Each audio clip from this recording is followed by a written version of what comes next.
तर मित्रांनो, आज असं काय झालं की कॉलेज म्हणजे सांस्कृतिक कार्यक्रमात न डान्स करता आम्हाला घरी वापस जावं लागलं. पूर्ण व्लॉग बघितला तर माहितच होईल काय झालं. जय महाराष्ट्र मित्रांनो, आज सकाळी उठून आपल्याला होती कापसाची ट्रिप. तर तो कापूस आपण घेऊन निघालो जिनिंगला. आज कॉलेजमध्ये प्रोग्राम असल्यामुळे आपल्याला गाडीवर जायची अजिबात इच्छा नव्हती. पण काय करते मित्रांनो, आपल्या गाडीच्या हप्त्याची 3 तारीख आली होती जवळ. तुम्हाला तर माहितच आहे ना, बाप बडा ना भैया बडा, सबसे बडा रुपया. रस्त्याने जाता जाता मागून आली संगरची गाडी. माझ्या गाडीला ओव्हरटेक करून हा लागला नागिन डान्स करायला. मग नागिन डान्स करत दोघं पण आलो एकाच जिनिंगला. गाडीचा काटा वगैरे करून गाडी लवकर खाली करणं चालू करून दिली. गाडी खाली करून आपण निघालो लवकर राजुराकडे, कारण की आपल्याला लवकर कॉलेजमध्ये आज यायचं होतं. त्यानंतर आपण आलो सरळ पेट्रोल पंपला. भाऊले म्हणलं टंकीतून पूर्ण खाली सांडतपर्यंत टाक म्हणलं. सांगितल्याप्रमाणे भाऊनं खाली पडतपर्यंत डिझेल टाकलं. मग मी केला संघर्षला फोन की कॉलेजमध्ये किती वाजता जायचं म्हणून. तर तो म्हणत होता की कॉलेजमध्ये रोला बनवासाठी आज आपण पिकअपने जाऊ. तर मग मी म्हणलं त्याला की मागेच आपण कॉलेजमध्ये पिकअपने रोला बनवला आहे. तर तो मग म्हणला की आपण डान्स करू. चल ठीक आहे म्हणलं, ये म्हटलं. मग सरळ आलो आपण आपल्या गावाला. गाडी वगैरे पार्क करून घेतली. घरी आल्याबरोबर लवकर कॉलेजची तयारी करून घेतली आणि शूज वगैरे लावून निघालो कॉलेजसाठी. त्यानंतर आपण आलो चॉईस हेअर सलून मध्ये. कॉलेजमध्ये जाता आता हेअरस्टाईल वगैरे करून घ्या म्हटलं. नंतर रोशन भाऊ लागला आपली कटिंग करायसाठी. रोशन भाऊने मस्त अशी कटिंग करून पावडर वगैरे मस्त लावून दिला. रोशन भाऊ तर काही म्हणे नाही, मस्त दिसतं. मी स्वतःला मस्त दिसतं म्हणून घेतलं. मग थेट आपण आलो राजुरामध्ये. संघर्ष होता रस्त्यावर लिफ्ट मागत.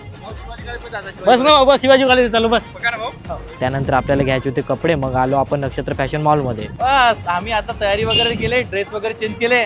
मग आम्ही आता निघालो कॉलेजला. मग कॉलेजमध्ये आम्ही एंट्री वगैरे केली. त्यानंतर आलो आपण हॉलमध्ये. जाधव साहेबाला वगैरे भेटून घेतला. इकडे स्टुडंट ऑफ द इयरचं प्राइज देणं चालू होतं. आज प्रोग्राम बघायला काही जास्त स्टुडंट नव्हते. मग संघर्ष म्हणे डान्स चालू व्हायला 30 मिनिट बाकी आहे म्हणे, आपण आपल्या डान्सची प्रॅक्टिस वगैरे करून घेऊ म्हणे. मग आमच्या डान्सची प्रॅक्टिस करायला शक्तिमान, आमचा शक्तिमान डान्स आहे. आम्ही निघालो सर्व.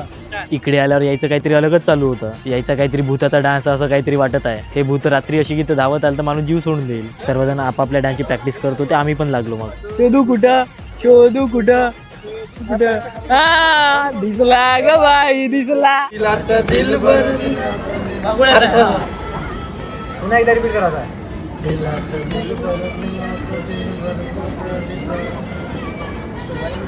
बाप्पा या ग्रुपमध्ये लगेच जण दिसून राहिले. गाणं न चालू करता इथे प्रॅक्टिस करत आहे. प्रॅक्टिस करून हॉलमध्ये आलं तर डान्स वगैरे चालू झाले होते.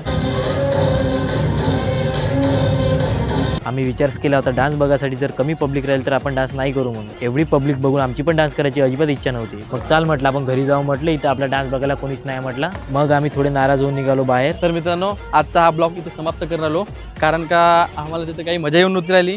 पण पब्लिक पण नव्हती. सर्व कॉलेजचे स्टाफ आणि सर लोक सर्वच होते. पण आम्हाला जी मजा पाहिजे होती त्या आम्ही कामासाठी आलो होतो, ठीक आहे, काम जमलं नाही. आता आम्ही हा ब्लॉग इथे समाप्त करून आम्ही आता गावाला चाललो आहोत. तर भेटू आम्ही पुढच्या ब्लॉगला. त्यानंतर आम्ही गुपचूप वगैरे खायला आलो. तोपर्यंत आपल्या भाषेचं वगैरे ट्युशन सुटलं होतं, तिला घ्यायसाठी आलो. मला आईस्क्रीम घेऊन दे ना. मग हिला आईस्क्रीम वगैरे घेऊन द्यायला आलो. 25 रुपयाची आईस्क्रीम मध्ये हे झाली खुश. मग निघालो आम्ही आमच्या गावाकडे. चला मित्र, भेटू पुढच्या ब्लॉग मध्ये.